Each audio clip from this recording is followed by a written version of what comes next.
अरूलाई गाली गरेरै मात्र देश बन्छ जस्तो लाग्छ। तर स्टन्ट गरेर देश बन्दैन, स्टन्ट गरेर देश बन्छ, स्टन्ट गरेर देश बन्छ। यो मेरो एउटा सानो सुझाव चाहिँ सुनिता डङ्गोलको लागि है। मैले कति भिडियोहरू स्टिच गर्न खोजेँ, मिलेन। सो त्यो कारणले गर्दाखेरि के हो भने दिदी, राजनीतिकमा भविष्य त राम्रै थियो त, अनि भ्रष्टाचारीको मतियारा बनिहाल्नुपर्छ? कुनै पनि भ्रष्टाचारीको पार्टीमा लागे भन्दैमा सबै आफ्नो अस्तित्व नि लगेर एमालेको पाउमा चढाउनु पर्छ? लाज लागेन? बालनले गर्दा चम्केकी हौ तिमी, मैले त बालनले गर्दा चिनेको हो तिमीलाई। अनि 2 वर्ष 3 वर्ष भइसक्यो त चुनाव जितेको, खोइ कुन ठाउँमा के चाहिँ गर्यौ तिमीले? एउटा मात्रै राम्रो काम देखाउ त, यो ठाउँमा यो काम गरे भनेर। अनि बालेन चम्क्यो, बालेनलाई सबै जनताहरूले रुचाए, बालेन अग्रपन्थीमा आयो भन्दैमा खुट्टा तानिहाल्नुपर्छ? एमाले के गर्न सिकाउँदैन अरे? एमाले गरेको एउटा मात्रै काम देखाउ त राम्रो। एउटा कुरा तिमीलाई म च्यालेन्ज गरेर भन्छु, केपी ओली मरेको भोलिपल्ट नि, केपी ओली मरेको भोलिपल्ट एमाले पार्टी नि बागमतीबाट बगाउने छ। बागमतीले बगाएर फोहोर जसरी बढारेर लान्छ नि त्यसै गरी लानेछ। यो केपीले गर्दाखेरि त्यति पनि अल्झेको छ, किनभने तिमीहरूको पार्टी चलेकै पैसा र पहुँच र पावरले हो, सबैजनालाई थाहा छ। त्यस कारणले गर्दा तिम्रो अनुहार मात्रै राम्रो भएर कहाँ मान्छेले सबैले राम्रो भन्छन्, तारिफ गर्छन् र बेहोरा त फेरि रहेछ नि त, टुकुचामै लगेर गाड्ने खालको। त्यस्तो बोल्ने हो? बालन शाहलाई च्यालेन्ज गरेको, दुर्गा प्रसादलाई के अरे थुने जस्तो खोज्यो क्या हो? केपी शर्मा ओलीले बालनलाई छोएर मात्र देखाओस् त, टुकुचामा गाड्ने होइन, त्यही संसद भवनमा गएर आगो लगाइदिन्छन् जनताले। बुझ्यौ नि?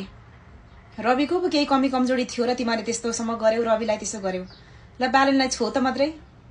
बालनले के अरे उसलाई यो जति पनि सरकारी जागिरीहरूलाई हो कि के एक्ज्याक्टली थाहा भएन, के तलब नपाएमा टुकुचामा लगेर गाडिदिन्छु भनेर के एउटा स्ट्याटस देखेको थिएँ। टुकुचामा तिमीहरूलाई गाड्ने होइन, तिमीहरूको संसद भवनमा आएर जिउँदै आगो लगाएर पेट्रोल खोलेर आगो लगाइदिन्छन् जनताले। बुझ्यौ नि? तिमीहरूको मात्रै राणा शासन होइन, यो तिमीहरूका बाबुआमाले छोडिदिएर गएको दाइजो होइन यो नेपाल। तिमीहरूको जति अधिकार छ हामी जनताहरूको पनि त्यति नै अधिकार छ। यस्तै यस्तै हरकत देखाउँदै गयौ भने नि मिसन 84 मा पत्ता साफ एउटा सदस्यता पनि नपाउली। फेरि विचार गरेर बोल। धेरै चुङचुङ गर्ने होइन, अरूको लैलैमा लागेर जे मन लाग्यो त्यही बोल्ने होइन। राजनीतिक भविष्य राम्रो थियो तिम्रो, हामीले राम्रै जुनसुकै पार्टीको भए पनि तिम्रो राजनीतिक भविष्य राम्रो देखाएको थियौँ, हामीले उज्जवल देखाएको थियौँ।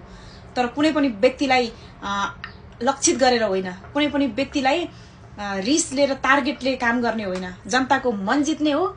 तिमीहरू आएका हो भने जनतालाई खुसी पार्न, जनताको मन जित्न, जनताका लागि काम गर्न आएको हो भने नितान्त जनतालाई खुसी पार। त्यसले मेरो बारेमा के बोलेको थियो, त्यसले मेरो बारेमा के बोलेको थियो, त्यसलाई जाग्छु, त्यसलाई खोरमा लान्छु, त्यसलाई सडाउँछु भन्ने इन्टेन्सनले राजनीति गर्ने होइन। जनताका लागि काम गर्न आयो र तिमीहरू जनताका लागि काम गर्न आएका हौ र जनताले तिमीहरूलाई हामीले जिताएर पठाएका हौ, हाम्रो लागि काम गर्छौ कि केही ल्याउँछौ कि भनेर जिताएर पठाएका हौ। तिमीहरूको दादागिरी, तिमीहरूले त्यहाँ हामीले जिताएर पठाए पछाडि अलिकति माथ्रो स्टेजमा जाने बित्तिकै तिमीहरू दादागिरी देखाउँछौ, हामीलाई नि लात हान्छौ भनेर जिताएर पठाएको होइन। सुनिता डङ्गोल ध्यान दिएर सुन्नु दिदी, कस्तो ठुल्ठुलो कुरा गरेको, अलिकति सौने कुरा गर्नु न। राजनीतिकमा जुनसुकै पार्टीबाट आउनु भएको भए पनि तपाईँको राजनीतिकमा भविष्य राम्रो थियो, अनुहार मात्रै राम्रो भएर हुँदैन नि। कस्तो भ्रष्टाचार बोलेको, कस्तो भ्रष्टाचार यहीँसम्म गनाएको।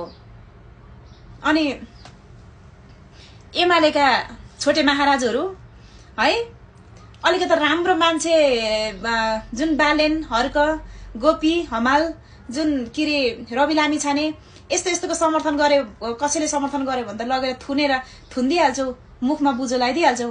अनि सुनिता डङ्गोलले यो जुन बालेनको बारेमा जुन के अरे विरोध गरिन्, अनि त्यो त राम्रो गरिन् भनेर अझाम स्टाटस लेखी उसको भिडियो पोस्ट गर्न भ्याएछौ त सबै पेजमा।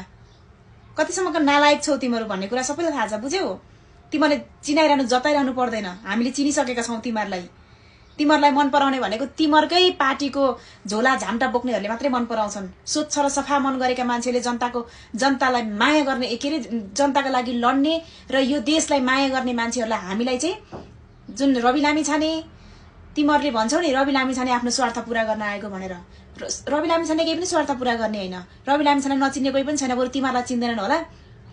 नेपाली जनताहरूदेखि स्वदेश विदेश सबै ठाउँबाट नाम कमाइसकेको दाम कमाइसकेको मान्छे हो। बुझ्यौ नि, कुनै पनि भ्रष्टाचार गर्नु पर्दैन रवि लामिछानेले। रवि लामिछानेले एउटा देशको लागि केही गर्छु भनेर आएको व्यक्ति थियो, तिमीले त्यहाँसम्म पुर्यायौ।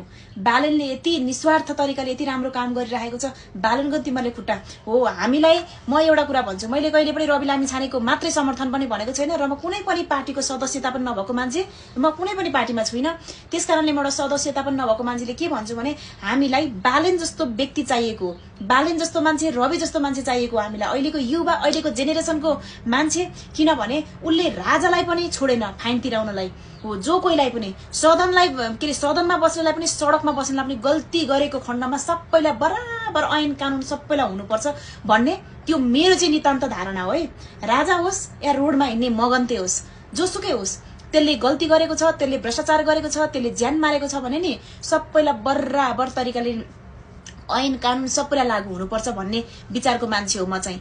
किनभने जुन मैले अस्ति एउटा कुरा भनेको थिएँ, कोही पनि अहिले प्रधानमन्त्रीलाई कुनै पनि ठाउँमा गयो भने केही सम्मान देख्नुहुन्छ, त्यस्तै तिनीहरूकै पार्टीमा मिल्ने एकदम थाहा छ त हामीलाई। तिमीहरू सबै यो अहिले 3 दलका पार्टीहरू तिमीहरूले स्वार्थले बनेको सरकार हो, यो स्वार्थको लागि तिमीहरूले के गरिरहेछौ भन्ने कुरा यो सबै आम जनतालाई थाहा छ त। यो कुरा सामाजिक सञ्जालमै जगजाहिरै छ, तिमीहरू दुई तिहाईको सरकारले कसरी के गरिरहेछौ भन्ने कुरा सबैजनाले निहालिरहेका छन्।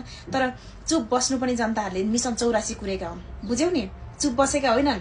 तिमीलाई लाग्छ होला जसरी पनि हामी मिसन 84 मा पनि हामी नै जित्छौं, हामी नै पैसाको खोलो बगाउँछौं भन्ने लाग्छ होला।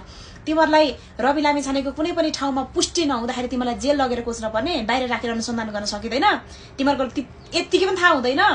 अनि अदालतले दिएको के अरे पक्राउ पूर्जी जारी गरेको अदालतको फैसला हो, अदालतले दिएको तोकेको मिति हो, अदालतको कुरा हो भनेर भन्छौ नि। तिमीहरू सबै यी 3टा टाउकीहरूको सबै मिले महत्त्व छ, हामीलाई थाहा हुँदैन। अनि त्यो उसमा के अरे पोखरामा गरेको त्यो 14 अरब कि कति भ्रष्टाचार त्यो सडकमा बस्ने मान्छेले गरेको हो, सडकमा माग्ने मान्छेले गरेको भ्रष्टाचार हो, तिमीहरू टाउकीहरूले गरेको होइन। खोइ त्यहाँ त कति सेटिङ प्लानबद्ध रूपले भ्रष्टाचार गराइरहेछौ त, कुनै पनि ठाउँमा नाउँ मुसिएको छैन त तिमीहरूको, त कहीँ पनि आउँदैन। अनि त्यस्ता मान्छेलाई छानबिन गर्नुपर्छ कि पर्दैन? लाज लाग्दैन? छोटे महाराजाहरू कहिलेसम्म चल्छ तिमीहरूको राजनीतिक, कहिलेसम्म चल्छ तिमीहरूको यस्तो दादागिरी?